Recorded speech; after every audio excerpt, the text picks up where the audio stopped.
Para quienes no me conocen, soy Claudia Guadamuz, asesora legal senior para América Latina y el Caribe en el Centro Internacional para la Ley del Sector No Lucrativo, y tengo el gusto de darles la más cordial bienvenida a este encuentro regional que estará dedicado a conocer las modificaciones realizadas al estándar del Grupo de Acción Financiera Internacional, de CAFI, aplicable a las organizaciones sin fines de lucro.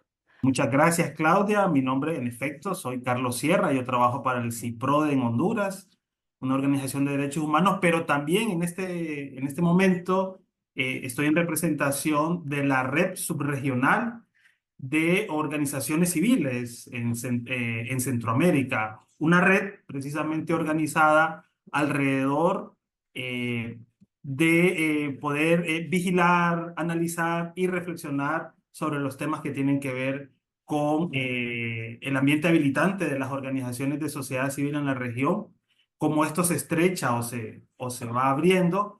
Y también uno de nuestros ejes de trabajo es precisamente el seguimiento de la recomendación 8 del el GAFI, el Grupo Internacional, alrededor de este tema.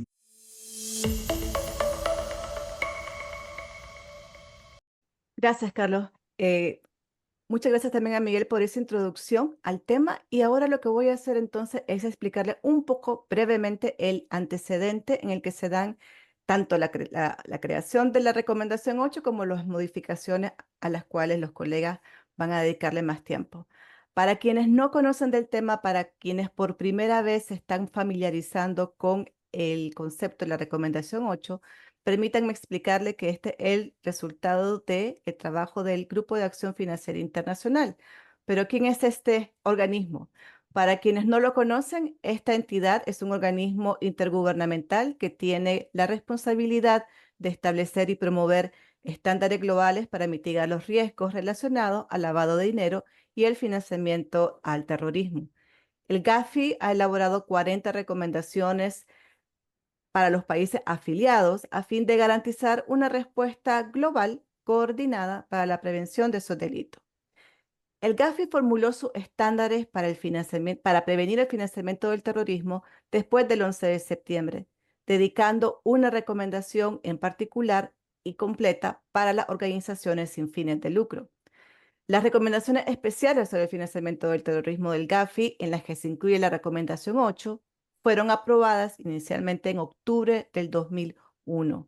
Pasamos por favor a la siguiente. Fue entonces en ese momento que el GAFI caracterizó a las organizaciones sin fines de lucro como particularmente vulnerables de ser abusadas para financiar terrorismo, aunque en aquella época se carecía de evidencia adecuada de cómo ese financiamiento al terrorismo se producía a través de las organizaciones. Y eso se demostró en los años subsiguientes, como Miguel lo acaba de explicar. Sin embargo, esa caracterización de ser particularmente vulnerables para financiar terrorismo dio lugar en su momento a narrativas y prácticas de entes reguladores que existen lamentablemente hasta el día de hoy, dirigida a restringir y hacer más difícil el acceso al financiamiento de las organizaciones caracterizadas por sus países como vulnerables para ser usadas en el financiamiento del terrorismo. A pesar de que esa etiqueta se eliminó en el 2016, muchas de esas restricciones todavía existen. Lo que tienen ustedes en pantalla ahora es el texto de la recomendación 8 hasta 2016, que se leía tal cual la ven en sus pantallas. El texto decía que los países deben revisar la idoneidad de las leyes y regulaciones relacionadas con las organizaciones sin fines de lucro del país que haya sido identificado como vulnerables al abuso para financiar terrorismo. Los países también, según la recomendación 8 del 2016, debían aplicar medidas focalizadas y proporcionadas a la luz del abordaje basado en el riesgo a dichas organizaciones sin fines de lucro para protegerlas del abuso para el financiamiento del terrorismo. Ese era el texto de la recomendación hasta ese año. Eso resultó en consecuencia que la etiqueta de vulnerables para financiar terrorismo fuese absorbida por muchas regulaciones que previenen el lavado de dinero y que previenen el financiamiento del terrorismo a nivel nacional. Por ejemplo, en Estados Unidos, el sector de organizaciones sin fines de lucro fue etiquetado como susceptible de abuso por parte de blanqueadores de dinero y terroristas. Hasta 2021, ese fue el lenguaje que prevaleció. Entonces, para las organizaciones sin fines de lucro, esta incorrecta caracterización ha resultado en que las organizaciones y los defensores de derechos humanos se hayan visto agobiados por una interminable lista de restricciones legislativas, regulatorias y de políticas, todas ellas creadas para combatir esos delitos, pero que lamentablemente y con mucha frecuencia han resultado en consecuencias no intencionadas, obstaculizando casi todo, desde la ayuda humanitaria hasta a la atención a poblaciones vulnerables. Y es entonces que gracias a la incidencia de las entidades que mencionó Miguel, que el Gafi ha reconocido esas consecuencias no intencionadas que han sido más evidentes en los últimos 6 o 7 años, dando lugar a la revisión del texto que tienen en pantalla para modificar el texto en la siguiente forma. Y por favor, pasamos a la siguiente. Gracias. Y como ven en lo que está resaltado en rojo, ese es el nuevo texto incorporado a la recomendación 8 a partir del 2023. Para eso se estableció dentro del Grupo de Acción Financiera Internacional un flujo de trabajo que tenía por objetivo abordar todas estas acciones de supresión de las organizaciones sin fines de lucro, la eliminación de los riesgos, la exclusión financiera y los impactos que la incorrecta interpretación de esta recomendación estaba teniendo en los derechos humanos y también en el debido proceso de la mala implementación de esos estándares. De tal manera que el lenguaje fue modificado y es lo que nos interesa entonces ahora que todos conozcamos y dominemos. ¿Qué es lo que dice ahora el Gafi? Que los países deben identificar a las organizaciones que se encuentran dentro de la definición del Gafi de entidades sin fines de lucro y evaluar sus riesgos de financiamiento del terrorismo. Los países deben también contar con medidas focalizadas, proporcionales y basadas en el riesgo sin perjudicar o desalentar indebidamente las actividades legítimas de las organizaciones sin fines de lucro en consonancia con el enfoque basado en el riesgo. Todo ello ¿con qué propósito? Con el propósito de proteger a dichas organizaciones del abuso para financiar terrorismo. Y ahora mis colegas van a explicar en detalle cómo es que este lenguaje puede ser utilizado por las organizaciones para promover cambios en las regulaciones nacionales.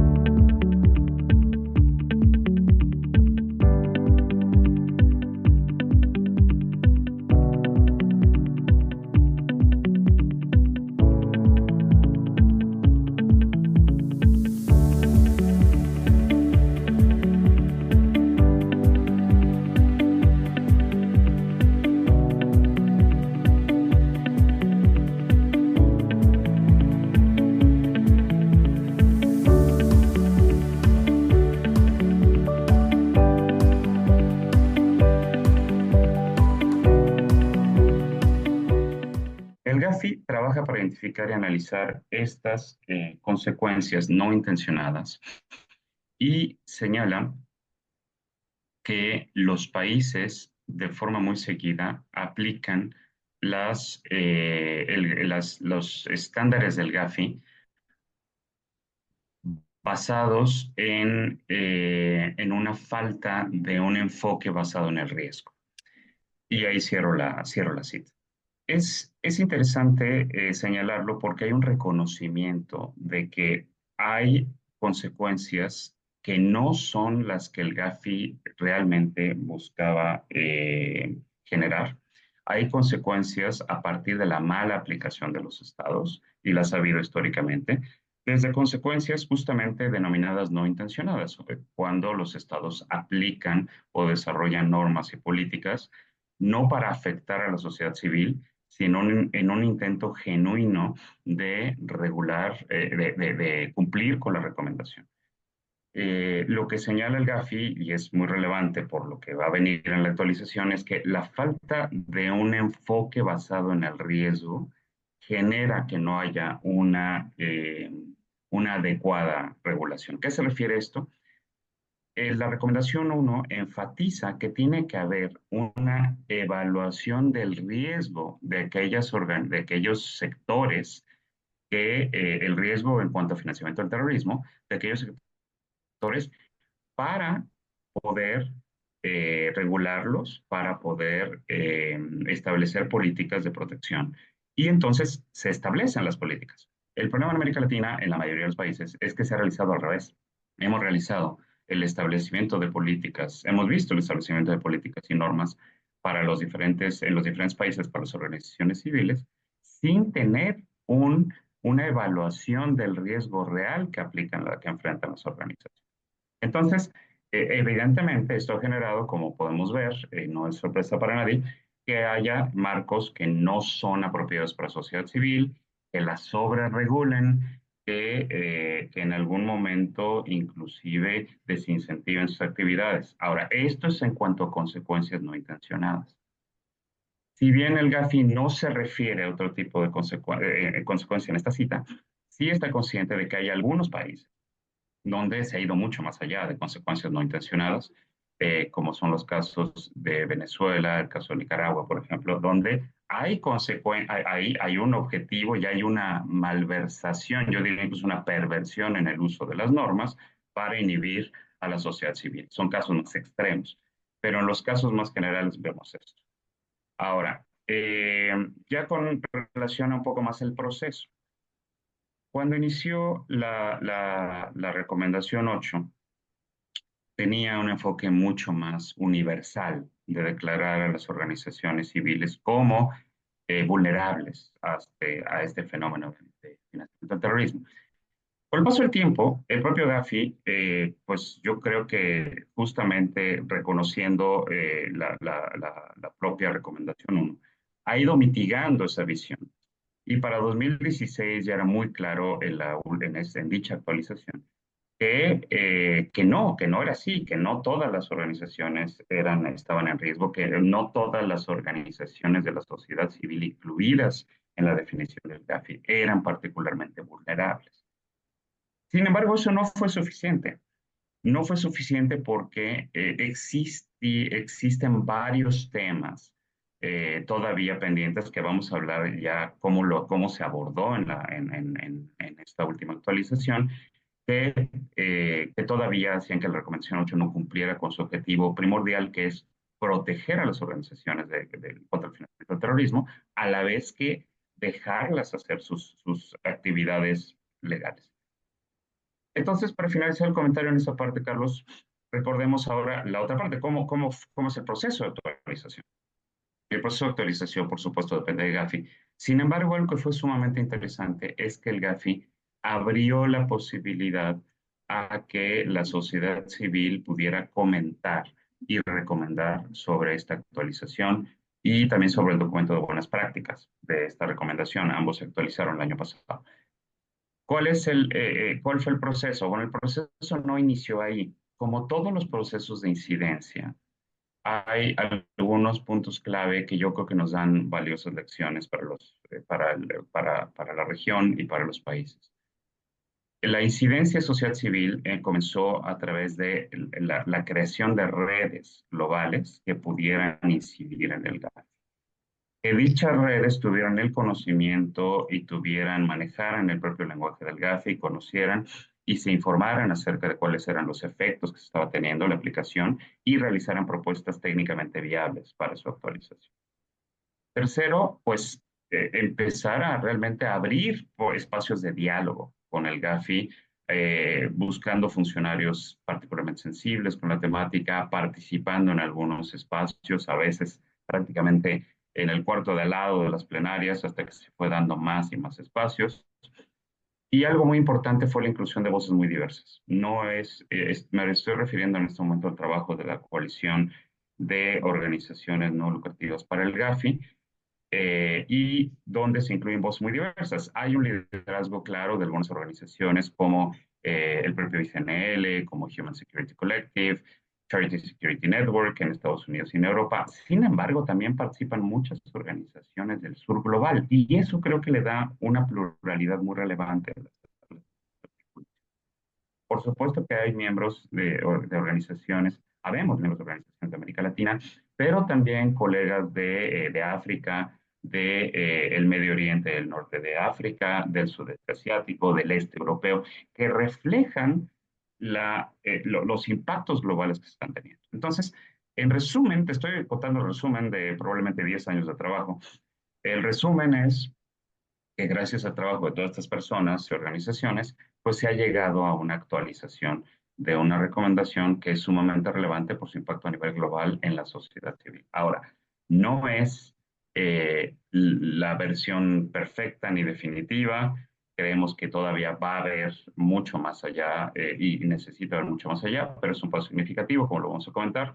Inclusive hay un documento que habla del futuro de la recomendación 8 desarrollado por Human Collective, eh, que analiza estos temas, pero creo que es un muy buen avance. Entonces, en resumen, pues es fruto del trabajo de la sociedad civil organizada a nivel global, fruto del análisis y la propuesta y fruto de los espacios de interlocución con el.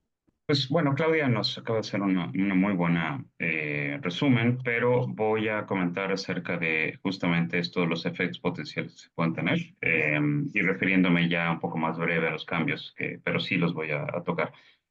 Lo primero es el objetivo. El objetivo de la recomendación 8 originalmente siempre ha sido el proteger a las organizaciones no lucrativas del abuso del financiamiento del terrorismo, pero no se había incluido el hecho que en el objetivo, que esto debe ser realizado sin interrumpir o desalentar sus actividades legítimas. Eso ya es parte del objetivo. Esto es muy relevante porque justamente debemos de recordar algo. Eh, Probablemente la mayor herramienta de presión que puedan tener las organizaciones civiles hacia los gobiernos es recordar que el GAFI evalúa el cumplimiento de estas recomendaciones.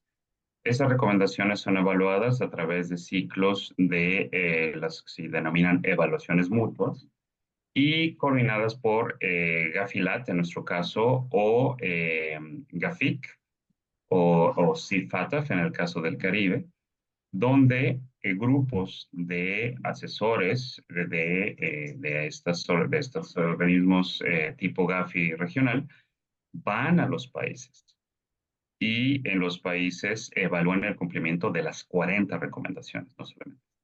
En el caso de incumplimiento, en el caso de incumplimiento se puede otorgar una cierta calificación, ya sea no probatoria o de cumplimiento, y eso tiene un efecto en la calificación que se tiene con respecto al cumplimiento de las recomendaciones de Gafi, que puede ser tan negativa como que un país se ha colocado en la lista gris, por ejemplo, fue el caso de Panamá hace unos años, o de plano en la lista negra. Y estos son, ya complica el acceso de los países a fondos internacionales, a espacios de financiamiento, etc. Entonces, resulta de interés para el país que, que todas las recomendaciones sean calificadas como cumplidas. Para esto tienen que cumplir con la recomendación y lo que dice la recomendación. Por eso es tan relevante y ahí es donde hay un punto de encuentro donde a la sociedad civil le interesa que las regulaciones y las normas justamente cumplan con las recomendaciones del GAFI y no como actualmente ocurre en muchos países, donde excede las recomendaciones del GAFI y empieza justamente con el objetivo. El objetivo en varios países, la aplicación de la recomendación 8 en normas y políticas desincentiva o inclusive interrumpe las actividades legítimas de la sociedad civil. Un segundo punto que también puede la sociedad civil insistir con respecto a su cumplimiento es el alcance. El alcance de la recomendación ha sido muy claro porque ha sido limitado, no ha sido ampliado, es al revés, ha sido limitado. ¿A quiénes aplica la recomendación?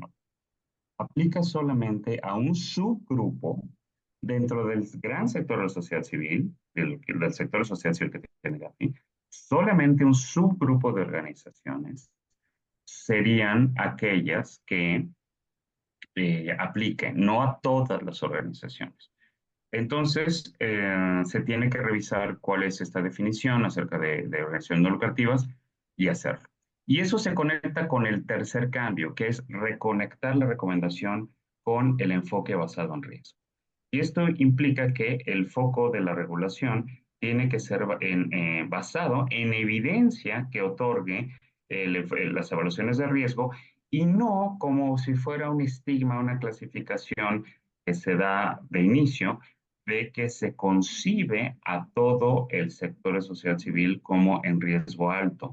El GAFI apunta exactamente a lo contrario, a que se tiene que, basado en las evidencias de las evaluaciones de riesgo, se tiene que identificar aquel subsector que podría estar en algún riesgo, dado que la gran mayoría de las organizaciones se encuentran en un riesgo bajo.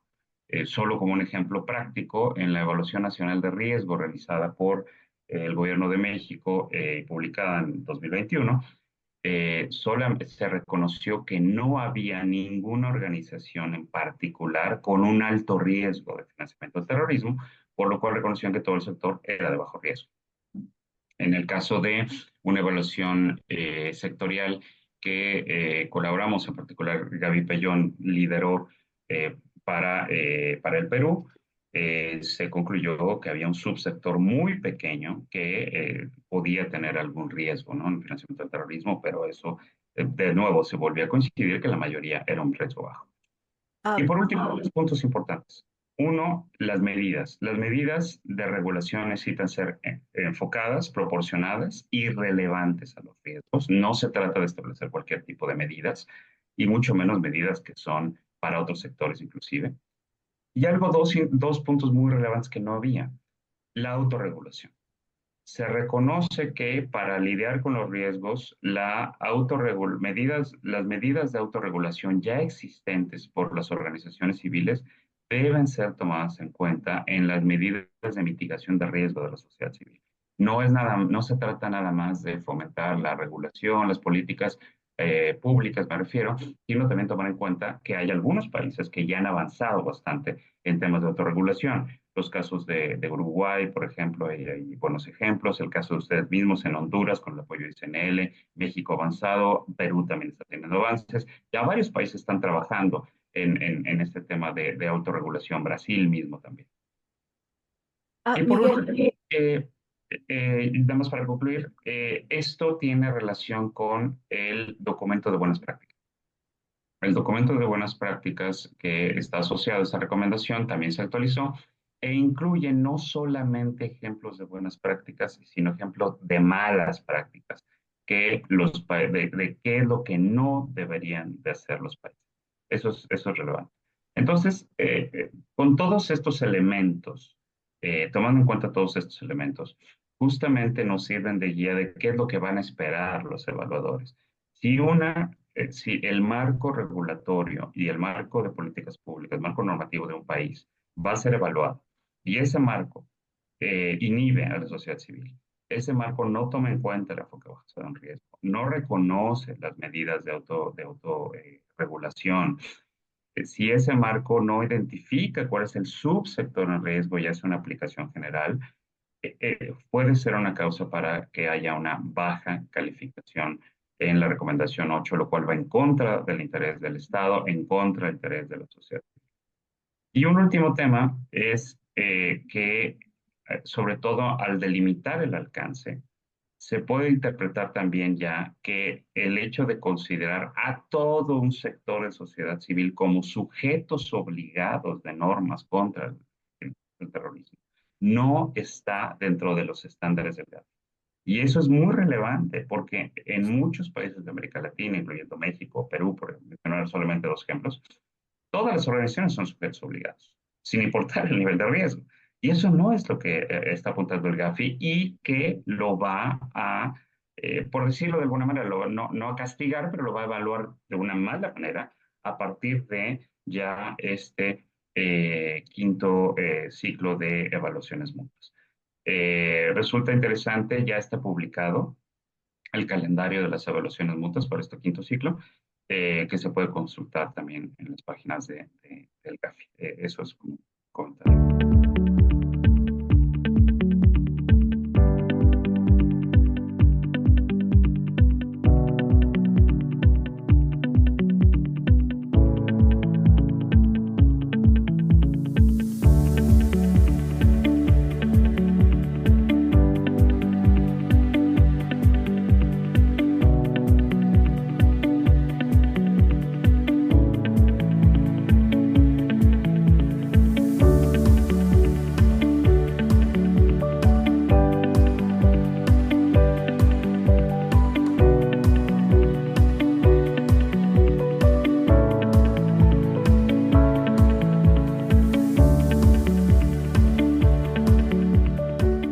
Bueno, la pregunta que referís, Carlos, la verdad es que los cambios a nivel legislativo en nuestra región, en América Latina, son un escollo, no se puede negar. En gran parte, ¿no?, de América Latina, los gobiernos un poco reaccionando a los procesos de evaluaciones mutuas de la cuarta ronda tomaron las decisiones más desacertadas, y una de ellas ha sido incluir a las organizaciones como sujetos obligados. Bueno, eh, como Carlos mencionaba, yo he sido funcionaria bastante tiempo en la Unidad de Información Financiera.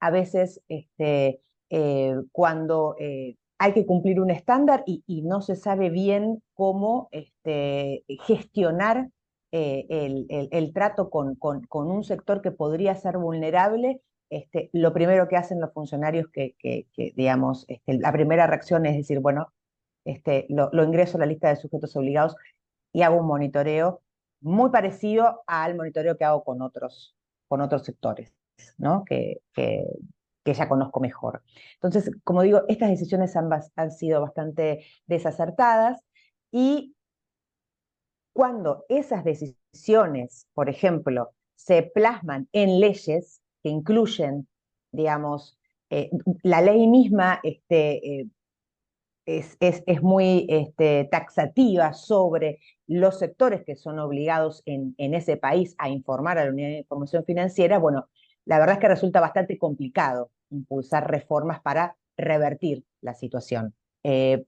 Pero hay algunos buenos ejemplos de situaciones que han logrado cambios positivos. Y acá lo que me interesa es no contarles todos, ¿no? Sino lo que me parece interesante es que ustedes vean que hay básicamente dos rutas posibles, ¿no? Que se pueden identificar para justamente revertir estas situaciones. Una es, por ejemplo, la que transitó y la que está transitando en realidad la República Argentina, ¿no? Aquí, en el marco de las evaluaciones mutuas, específicamente de la cuarta evaluación mutua, las autoridades, cuando se estaban preparando, porque acuérdense ustedes que los procesos de evaluación no es como un test en la universidad que uno va, lo rinde y después recibe el resultado, sino que son procesos bien exigentes y prolongados, ¿no? Una evaluación mutua dura aproximadamente 18 meses, y el país se prepara antes de esos 18 meses para poder enfrentarla lo mejor posible. Entonces, en ese momento, cuando el país se estaba preparando, cuando Argentina se estaba preparando, las autoridades identificaron que era necesario hacer una serie de cambios a nivel de la legislación interna, porque eran prioritarios para adoptar, digamos, más, digamos, esa letra fina del estándar, de los estándares internacionales, y reflejarlos en la legislación interna. Básicamente lo que querían es tener, ¿no?, unas posibilidades de rendir ese examen de cumplimiento técnico lo más preparados posibles. Entonces, en ese contexto, existió un amplio consenso entre las autoridades nacionales en impulsar la modificación de la ley antilavado y contra el financiamiento del terrorismo. Y ahí se tomó la decisión de armar un proyecto de ley y enviarlo al Congreso y discutirlo, ¿no? con diputados y senadores, ¿no? Para justamente corregir un montón de falencias y hacer ajustes que eran necesarios, como digo, para afrontar la evaluación mutua. Bueno, en este proyecto, y gracias a los sostenidos esfuerzos de incidencia por parte de representantes del sector no lucrativo argentino, los que un poco ayudé a aglutinar y apoyé desde la coalición global de OSFL para Gafi, se incluyó un capítulo específico, una reforma dirigida al abordaje de la recomendación 8. En primer lugar, las OSFLs, uno de los cambios que planteaba este proyecto es que se quitan de la lista de sujetos obligados. En Argentina es uno de los casos donde la lista de sujetos obligados está en la norma antilavado. Entonces, se aprovechó este momento para quitar de esa lista a las entidades sin fines de lucro. Y además, como digo, se incluyó un capítulo específicamente donde las autoridades se obligan a conducir una evaluación sectorial para luego reglamentar un régimen dirigido a proteger el sector con mayor exposición y poniendo el acento en reforzar los mecanismos de rendición de cuentas y de transparencia, tal como lo recomienda Gafi. Este proyecto, afortunadamente, se aprobó este año, ¿no? Hace un par de meses, y gracias a eso, hoy en Argentina las OSFLs, después de muchos años, ya no son más sujetos obligados, entonces no tienen que cumplir toda la serie de obligaciones que venían cumpliendo como podían hasta ahora. Pero además, lo interesante de todo esto es que las entidades sin fines de lucro, dado que el gobierno está todavía, las autoridades están todavía en la redacción de ese régimen, porque también se hizo una evaluación sectorial de la cual participaron las organizaciones, ahora está, digamos, la pelota en el terreno de las autoridades para que puedan redactar ese régimen focalizado en proteger al sector sin fines de lucro. Y en esa mesa de diálogo con las autoridades están también están participando como un sector interesado las organizaciones. Entonces, estamos trabajando en esta ruta que adoptó la República Argentina, y hasta ahora el diálogo ha sido bastante fructífero, pero por supuesto la película no ha terminado.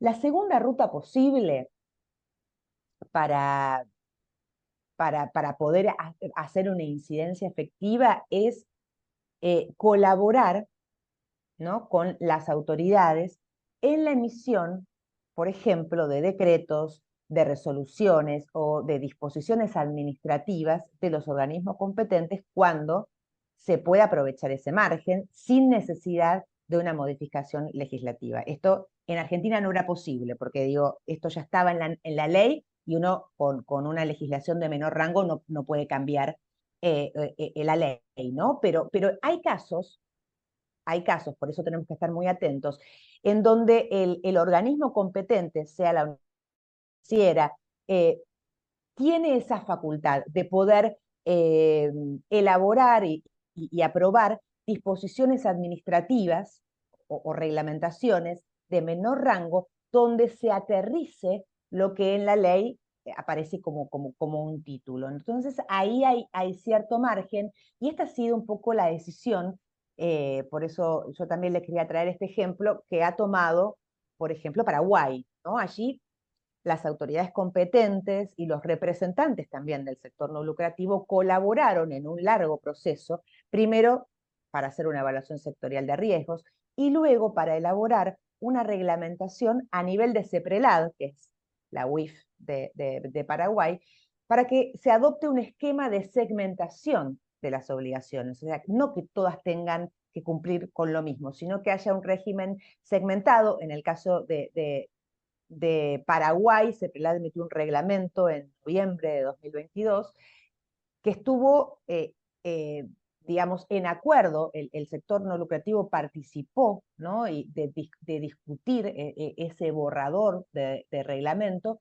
y allí se definieron 3 niveles de segmentación, así como también ese reglamento menciona una lista de OSFLs que están exceptuadas de cumplir con el reglamento. Entonces, en síntesis, para no extenderme más con esta primera pregunta, solo mencionar esto, ¿no? Como, por lo menos desde mi punto de vista, hay 2 caminos alternativos, y resulta que es relevante que los representantes de las organizaciones estén preparados para ver cuál es el que puede ser más viable en su contexto, y estén muy conscientes de la oportunidad que implica el acercamiento a las autoridades en momentos clave.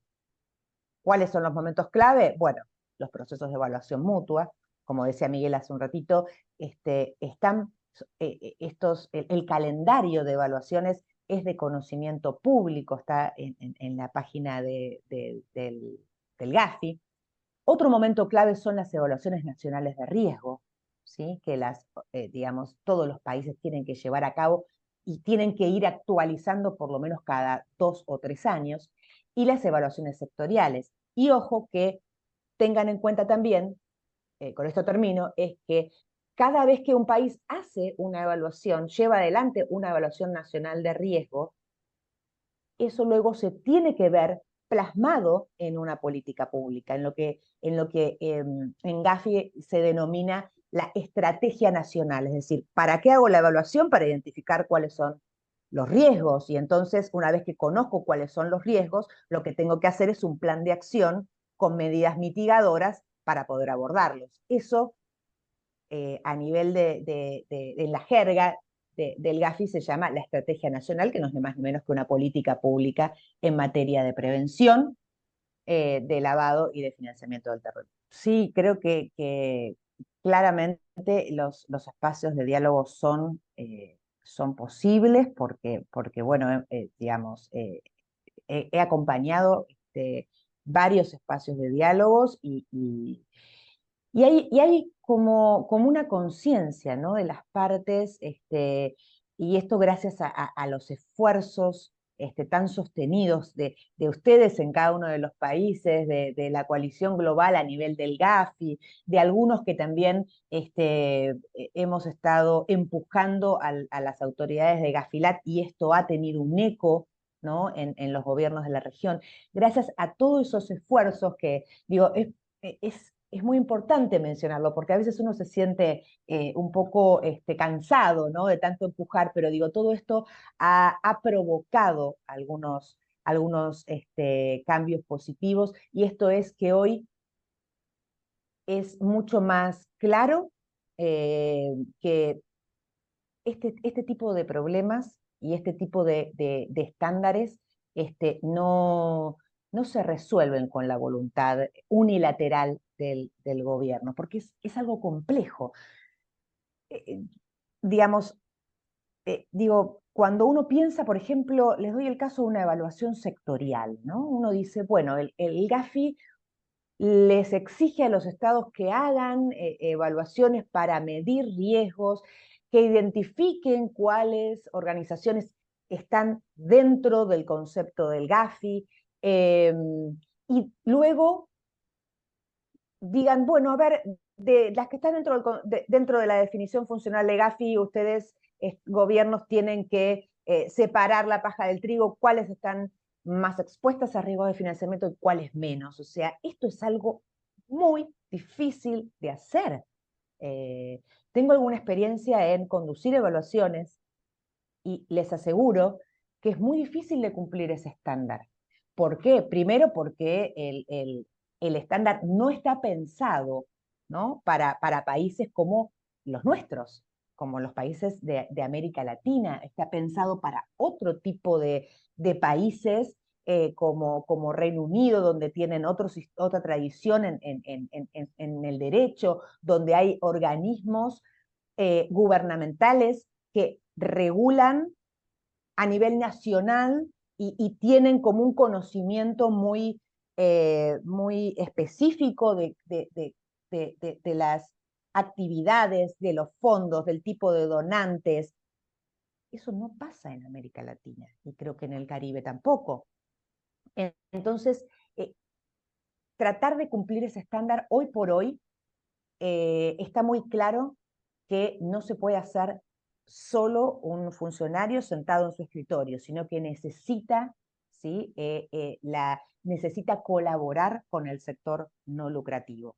Y también necesita colaborar con el sector de las instituciones financieras, que también conocen una parte, una arista de lo que tiene que ver con riesgos de financiamiento del terrorismo en organizaciones sin fines de lucro. Entonces, digo, hay que, primero, vos preguntabas por tips, primero revisar estos cambios, ¿no? que mencionaban primero Miguel y también Claudia, haciendo referencia un poco a de dónde partió y con qué alcance y objetivos la recomendación 8. Entonces, primero hay que tener muy claro en qué ejes el sector no lucrativo se debería apalancar, en qué ejes de todo, de lo que tiene que ver con el estándar, la ley interpretativa, el documento de buenas prácticas. Y acá hay, creo que, 4 cuestiones muy puntuales, ¿no? No quiero repetir, pero digo, hay 4 cuestiones que tienen que ver con la aplicación del enfoque basado en riesgo, que con esta última modificación de noviembre de 2023 se ha clarificado, pero que ya estaba, pero bienvenida la clarificación porque los estados no estaban pudiendo cumplirla. El otro eje en el cual deberían apalancarse es en ese reconocimiento que hace el GAFI respecto de las medidas de autorregulación que las organizaciones ya implementan. Digo, esto es reconocido ya por el GAFI en sus efectos mitigadores del riesgo de financiamiento del terrorismo, aunque las entidades no los apliquen para eso, las medidas que tienen, digamos, esas propias regulaciones y reglamentaciones en materia de transparencia, de rendición de cuentas, de buena gobernanza, es algo que es muy importante que sistematicen y que hagan saber a las autoridades. Por otro lado, también, como saben, esta última modificación hace aún más énfasis en que las entidades sin fines de lucro no deben ser entidades obligadas. Por si alguno no lo había entendido, si alguno se había hecho el distraído, ahora está en el texto, claramente. Y por último, como comentaba Miguel antes, el GAFI hace un reconocimiento, y esto creo que es muy valioso, hace un reconocimiento sobre la aplicación incorrecta de la recomendación ha tenido un efecto totalmente desalentador en las actividades benéficas y humanitarias legítimas. Entonces, en la ronda de evaluaciones que comienza el año que viene, que es la 5ª ronda de evaluaciones, los países necesitan demostrar que están adoptando el enfoque basado en riesgo para proteger el sector, pero sin perturbarlo, es decir, evitando esas consecuencias inintencionadas. Entonces, estos creo que son los 4 señalamientos que las entidades tienen que tener a mano para impulsarse, ¿sí? Y con esto termino. Hay que hacer un trabajo muy serio, ¿sí? Hay que hacer un trabajo preparatorio muy serio para sentarse en las mesas multisectoriales con representantes del sector gubernamental, con representantes del sector financiero. Hay que informarse, hay que manejar el lenguaje del GAFI, hay que estar interiorizados sobre los momentos y los desafíos que el gobierno atraviesa, ¿sí? Porque de eso depende que los procesos de incidencia que empujen al final sean efectivos.